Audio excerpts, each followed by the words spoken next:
Bukankah aku selayaknya memegang takhta khalifah di bumi?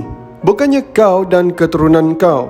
Aku lebih mulia dari segala-galanya, kata Iblis laknatullah. Kesombongan dan ketakburan yang membawa kepada kesesatan Iblis tidak akan pernah terhenti di situ. Maka Allah Subhanahu Wa Taala memberi keizinan kepadanya untuk memiliki utusan yang akan hidup bersama-sama manusia, tidak mati sehingga hari kiamat. Seorang lelaki telah lahir dari benih Iblis. Hidupnya sejak zaman berzaman dan dia membawa bersamanya sambil memegang erat perutusan Iblis. Dia hidup di dalam dimensi manusia, merencana tipu daya berpanjangan menuju ke gerbang fitnah akhir zaman yang maha dahsyat. Siapakah manusia yang dimaksudkan? Fitnah yang sedang tercipta itu tidak akan nampak secara zahir. Hanya yang memiliki mata hati dan iman akan merasakan sesuatu yang tidak kena pada zaman yang sedang dilaluinya. Para jumhur ulama salaf dan khalaf berpendapat bahawa Dajjal adalah manusia berdasarkan zahir hadis-hadis yang banyak. Dajjal adalah ujian terbesar yang akan dihadapi oleh manusia sejak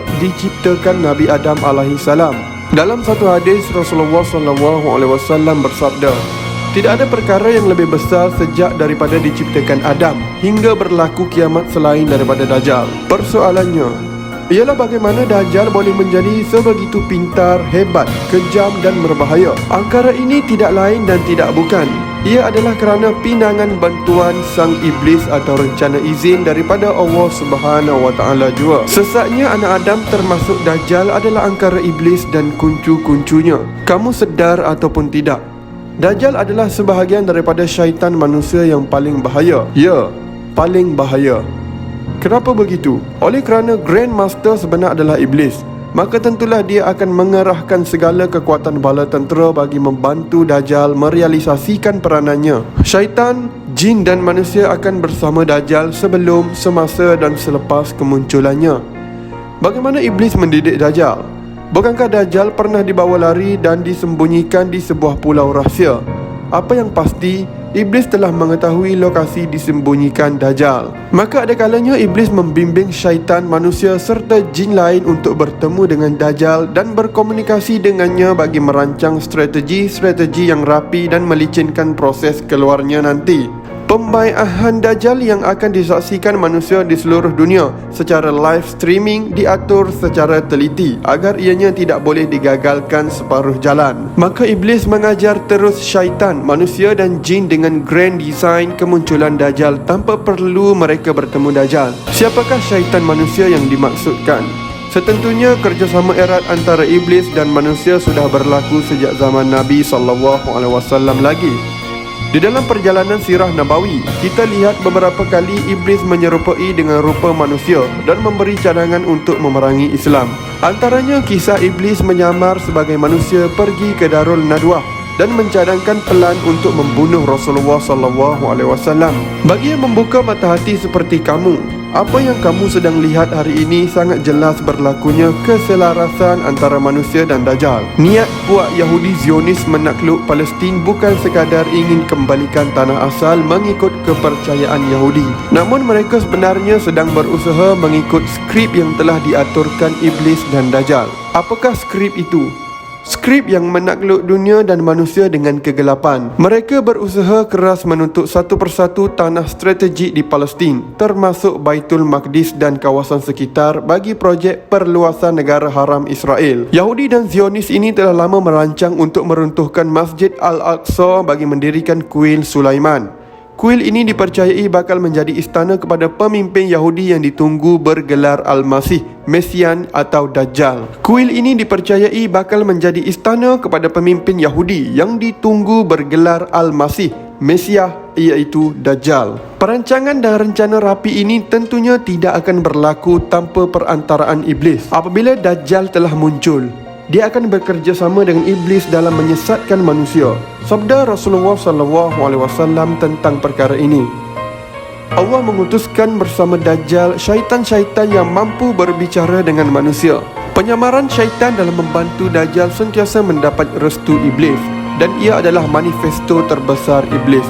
Nabi SAW mengingatkan kamu tentangnya dalam hadis baginda. Antara fitnahnya, dia akan berkata kepada orang Badui, jika aku bangkitkan ibu dan bapa kamu yang telah mati, maka adakah kamu akan mempercayai bahawa aku Tuhanmu? Maka orang Badui berkata, ya. Lalu dua syaitan berupa dengan rupa ibu dan bapanya lalu berkata, wahai anakku, ikutilah dia Dajjal, dia adalah Tuhanmu. Realiti umat Islam hari ini, khususnya mereka yang meletakkan diri mereka sebagai pejuang Islam, perlu memahami ilmu dunia akhir zaman. Agak menyedihkan apabila para pejuang-pejuang Islam khususnya tidak mahu memahami konten fitnah akhir zaman ini secara dasar yang lebih mendalam, bukan hanya dari permukaan mata kasar semata-mata. Akhirnya aku dan kamu terus ditipu dan ditipu hingga kita akan mengikuti mereka sampai ke lubang biawak, sebagaimana mafhum hadis Nabi SAW. Ketahuilah oleh kamu, Dajjal tidak akan muncul selagi manusia sedar akan taktik dan jalan kotor strategi menyesatkan manusia. Justru pejuang Islam perlu menyadari hakikat ini. Tanpa kamu sedar, ada manusia yang sedang membantu melicinkan proses keluarnya Dajjal ini. Mereka adalah syaitan, tentera Dajjal. Kamu perlu mengenali bagaimana bentuk rupa mereka. Organisasi mereka bergerak kerana mereka adalah musuh sebenar yang perlu diperangi, walaupun di kalangan mereka terdapat yang mengaku sebagai Islam. Pastinya apa yang menjadi pegangan mereka tidak boleh dijadikan panduan dan ikutan, walaupun ada di kalangan mereka menjadi penjaga tanah suci kota Mekah dan Madinah. Ini adalah isyarat jelas bahawa apa yang dibuat oleh pemerintahan tanah suci di Arab Saudi di waktu ini tidak boleh diterima bulat-bulat. Kamu perlu mengkaji apakah yang mereka lakukan itu bertepatan dengan Islam yang sebenar, atau mereka cuba mengada-adakan sesuatu yang tidak wujud dalam agama. Di dalam hadis Nabi SAW ada menyebut, tidak, iaitu Dajjal akan muncul di sebelah timur. Tidak, ia akan muncul di sebelah timur. Tidak, ia akan muncul di sebelah timur.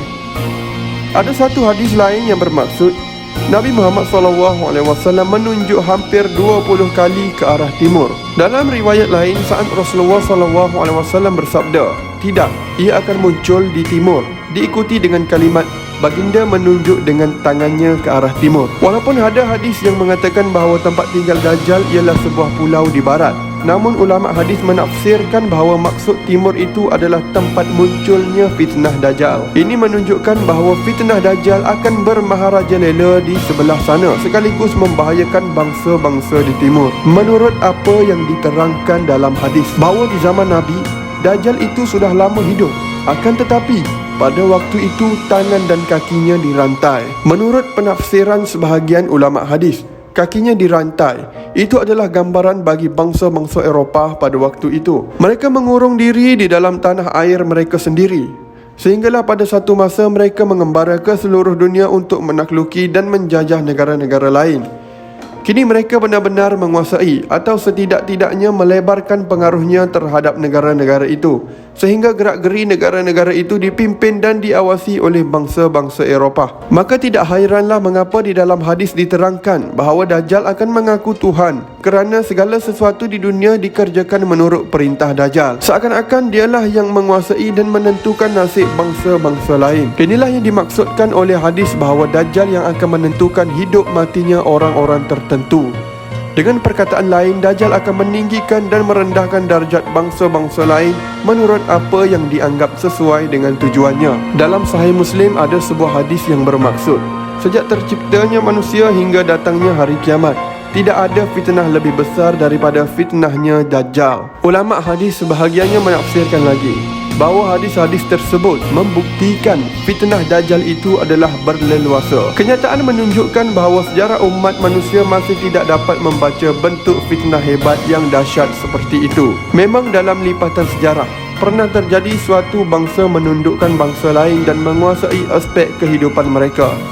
Namun penjajahan yang menyeluruh seperti yang kita saksikan sekarang ini merupakan penguasaan imperialis dan kebudayaan Eropah di seluruh dunia. Belum pernah terjadi daratan dan lautan semuanya dikuasai oleh imperialis Eropah. Apa yang lebih istimewa lagi ialah bahawa mereka memiliki segala macam bentuk senjata yang dengannya orang ramai mampu tersesat dari jalan benar dan jalan kesucian. Apakah senjata itu?